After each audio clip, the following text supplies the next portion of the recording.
we were talking about being inevitable, right? And when you look at the top 3 teams in the country right now, there is an inevitability to them. Now the rankings are starting to change a little bit, right? We saw Georgia jump Alabama. Now Alabama's down to 3, UGA 1, Ohio State 2, but Ohio State's the favorite on FanDuel Sportsbook. Ohio State also now number 1 in the S&P Plus, right? So like the predictive analytic measures, the machines starting to get behind Ohio State as well. It's a very simple question here, Murray. Outside or within the big 3, the clear big 3 in the country right now, who is the best team in college football? I'm going with Ohio State at the moment, and I said it last week, and I'll say it again. Like if I had to rank my 1, 2, 3 in the AP poll, it'd be 1 Ohio State, 2 Alabama, and 3 Georgia. I know Alabama looked like crap this past week, but I mean Bryce Young wasn't there. They made some mistakes on offense that I guarantee if Bryce was playing in that game, they probably win that game by 20 plus points easily. But you look at Ohio State at the moment, man, and there's just really no weakness. I mean, this is a defense that has made huge strides from last year, only giving up 15 points per game. Their offense is number 1 in the country, scoring 49 points per game.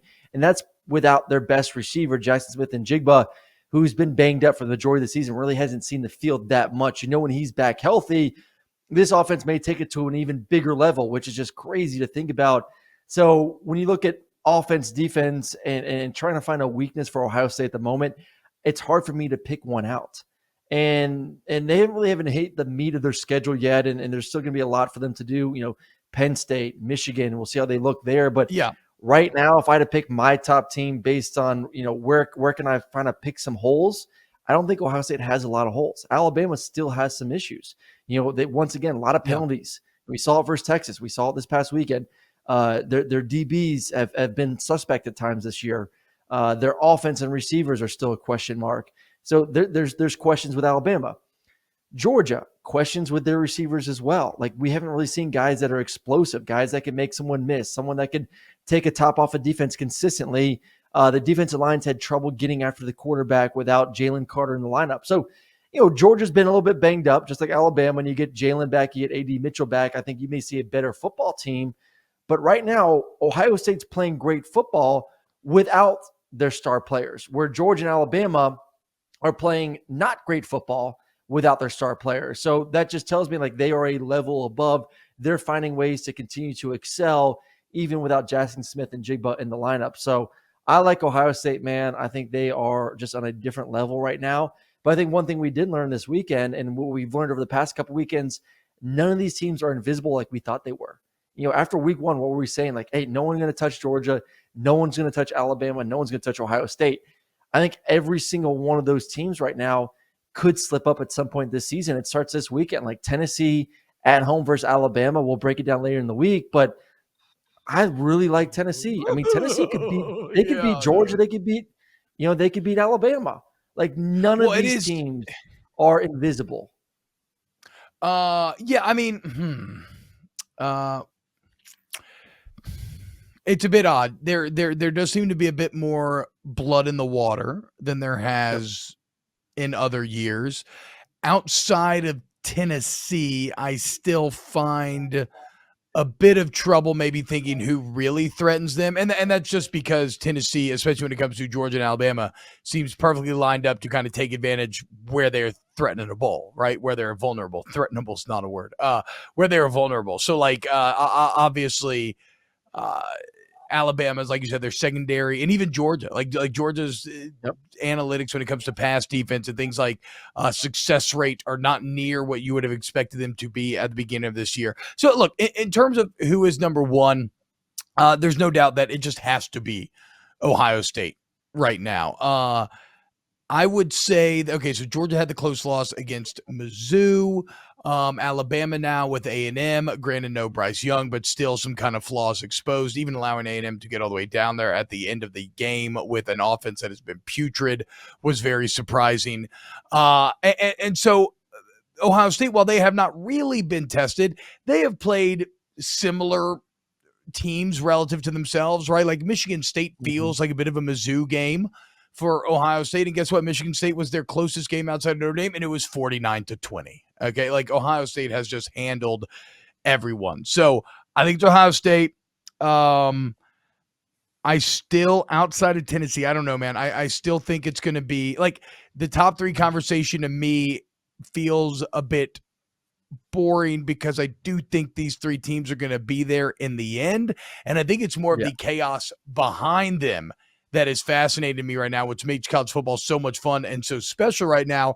And the chief chaos agent in all of this right now seems to be the emergence of Tennessee, the Volunteers, dude, the Orange Nation waking up. It's like we said on Saturday night, Snaps After Dark. That's the real story of Saturday. It's nothing to do with LSU.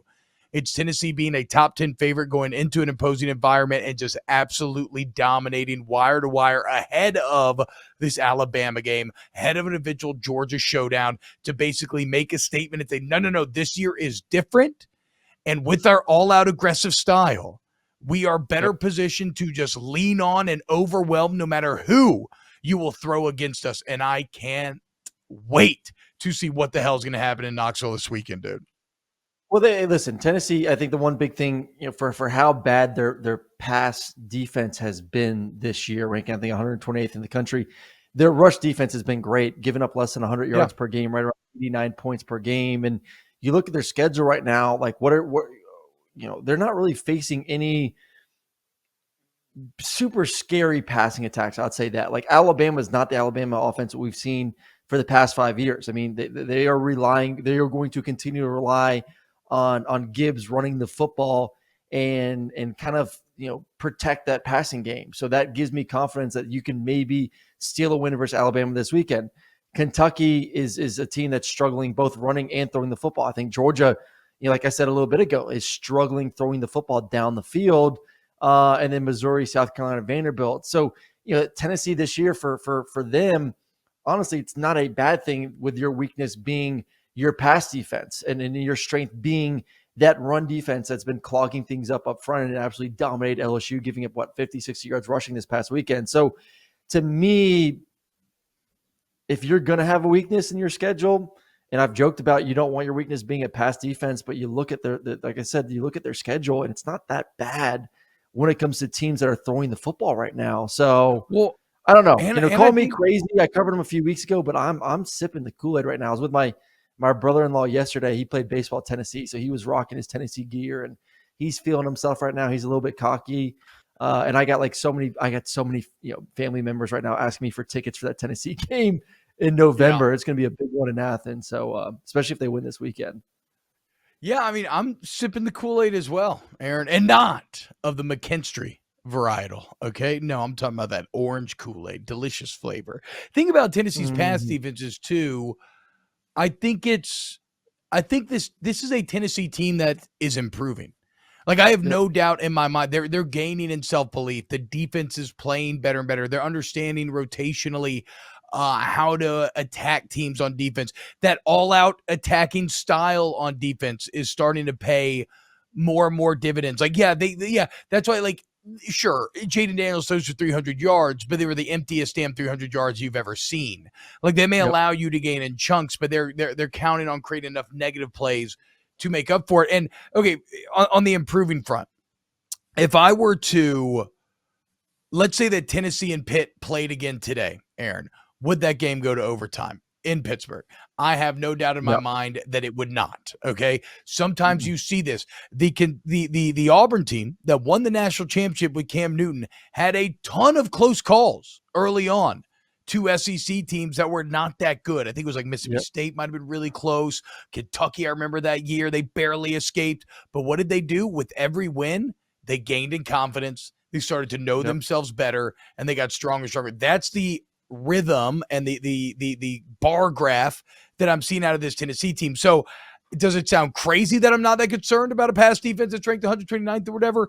Yeah, it probably does sound a bit crazy, but that is where I'm at right now. And the great thing, if you're a Tennessee fan, you have the chance to prove it. You have the chance to prove it by beating Alabama this weekend, breaking the 14, 15-year curse, whatever it's up to now, maybe even 16 years in terms of the last time you beat them. Like, your chance for salvation is this weekend, and it's at home. Go make it happen and save college football from the big three. They are our greatest hope for some madness in this year of the playoff. For how bad the defense has been against the pass, I mean, they're only giving up 17.8 points per game, T-Bob. So, like, they're still finding ways to keep people out of the end zone.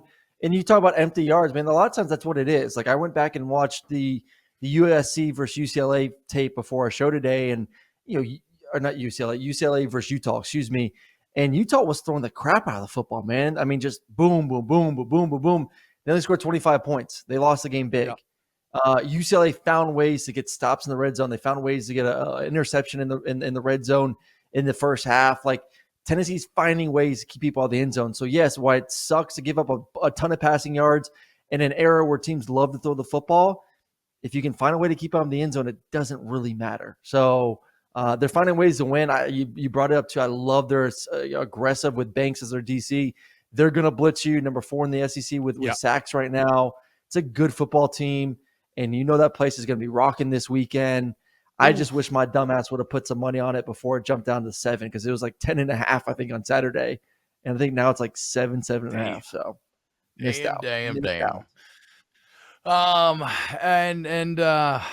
Well, okay, so we're in agreement. Ohio State should be ranked number 1 based on what they've done right now. I mean, simply put, Alabama and Georgia have looked vulnerable, but it is Tennessee that remains kind of the most interesting in this top 10, as they could be the one that shatters the monolithic nature of the playoff thus far.